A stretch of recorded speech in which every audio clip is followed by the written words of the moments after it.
തോബിത്ത് 2-ാം അധ്യായം. തോബിത്ത് അന്ധനാകുന്നു. വീട്ടിൽ എത്തിയ എനിക്ക് ഭാര്യ അന്നയെയും പുത്രൻ തോബിയാസിനെയും തിരിച്ചു കിട്ടി. 7 ആഴ്ചയുടെ ഉത്സവമായ പെന്തക്കുസ്ത തിരുനാളായിരുന്നു അന്ന്. എൻ്റെ ബഹുമാനത്തിനായി തയ്യാറാക്കിയ വിഭവസമൃദ്ധമായ വിരുന്നിൽ ഞാൻ ഭക്ഷണത്തിനിരുന്നു.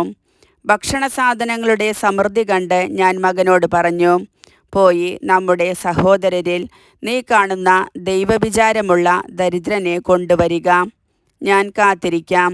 അവൻ പോയി വന്നിട്ട് പറഞ്ഞു, പിതാവേ, നമ്മുടെ ജനത്തിലൊരാളെ ആരോ കഴുത്തു ഞെരിച്ചു കൊന്ന് ഇതാ ചന്തസ്ഥലത്ത് തള്ളിയിരിക്കുന്നു.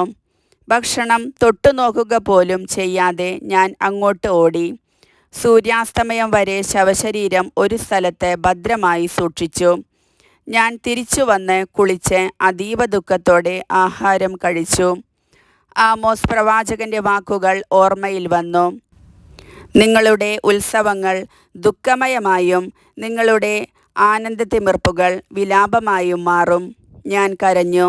സൂര്യാസ്തമയത്തിനു ശേഷം ഞാൻ ചെന്ന് കുഴി കുഴിച്ച് മൃതദേഹം സംസ്കരിച്ചു. അയൽക്കാർ എന്നെ പരിഹസിച്ചു പറഞ്ഞു, ഈ പ്രവൃത്തി വധശിക്ഷയ്ക്ക് കാരണമാകുമെന്ന് അവന് ഭയമില്ലല്ലോ.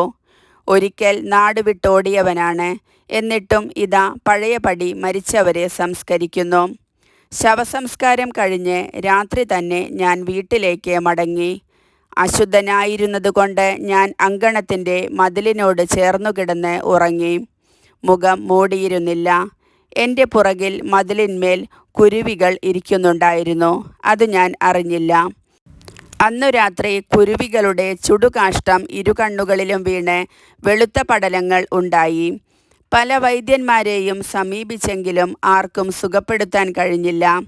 എലിമായിസിലേക്ക് സ്ഥലം മാറിപ്പോകുന്നത് വരെ അഹിക്കാർ എന്നെ സംരക്ഷിച്ചു.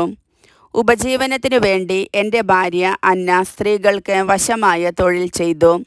സാധനങ്ങൾ ഉണ്ടാക്കി ഉടമസ്ഥന്മാർക്ക് കൊടുക്കുകയായിരുന്നു അവളുടെ പതിവ്. ഒരിക്കൽ അവൾക്ക് കൂലിക്കു പുറമെ ഒരാട്ടിൻകുട്ടിയെ കൂടി അവർ കൊടുത്തു. അവൾ വീട്ടിൽ തിരിച്ചെത്തിയപ്പോൾ ആട്ടിൻകുട്ടിയുടെ കരച്ചിൽ കേട്ട് ഞാൻ ചോദിച്ചു, ഇതിനെ എവിടെ നിന്നു കിട്ടി? കട്ടെടുത്തതല്ലേ? ഉടമസ്ഥനെ തിരിച്ചേൽപ്പിക്കുക. കട്ടെടുത്തത് ഭക്ഷിക്കുന്നത് ശരിയല്ല. കൂലിക്കു പുറമെ സമ്മാനമായി തന്നതാണെന്ന് അവൾ പറഞ്ഞു. പക്ഷേ എനിക്ക് വിശ്വസിക്കാൻ കഴിഞ്ഞില്ല. ആട്ടിൻകുട്ടിയെ തിരിച്ചു കൊടുക്കണമെന്ന് ഞാൻ ശഠിച്ചു. അവളുടെ ഈ പ്രവൃത്തിയാൽ ഞാൻ ലജ്ജിച്ചു. അവൾ ചോദിച്ചു, നിന്റെ ദാനധർമ്മങ്ങളും സൽപ്രവർത്തികളും എവിടെ? എല്ലാം അറിയാമെന്നല്ലേ ഭാവം. കർത്താവിൻ്റെ വചനം.